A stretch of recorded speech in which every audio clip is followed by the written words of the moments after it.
South Carolina is hopeful it will finally have all hands on deck when it travels to Florida for 2 games this weekend, though nothing is guaranteed just yet.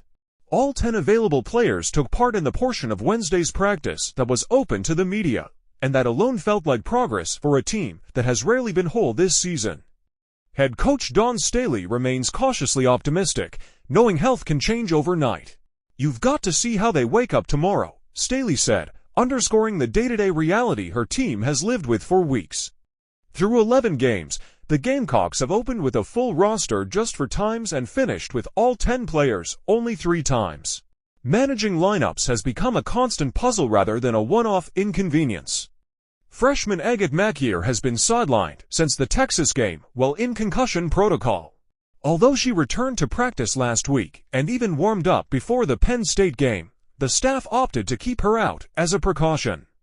Staley emphasized that the priority is avoiding a second concussion, even if it means waiting longer than fans might like. Madina Oko has dealt with her own setbacks, missing the second half against NC Central due to illness. Like Makier, she went through warm-ups against Penn State, but did not see game action. Staley labeled both players as day-to-day, stressing that medical guidance, not urgency, drives every decision.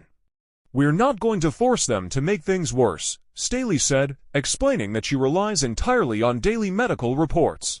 "If players aren't fully ready, South Carolina simply adjusts and moves forward." Illness has been a recurring theme. Tessa Johnson missed her first game of the season against NC Central, while Oko's illness worsened during that same game.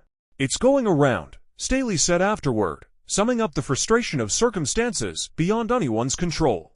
The roster strain dates back months. In July, Ashlyn Watkins announced she would sit out the season, trimming the roster to 11. Then, just weeks before the opener, Chloe Kitts suffered a torn ACL, leaving South Carolina with only 10 players, a thin margin for a program accustomed to playing deep rotations. Absences piled up quickly. Ayla McDowell missed the preseason game against North Carolina. Maddie McDaniel exited the season opener after a knee collision and missed multiple games. Makier's early exit against Bowling Green briefly left the Gamecocks with 8 players, a number that dropped to 7 during the NC Central game. Through it all, Staley's approach has remained steady. She focuses only on who is available in the moment and asks her players to do the same. "I only see what's in front of us," she said. "We're going to play the hand that we're dealt to the best of our ability."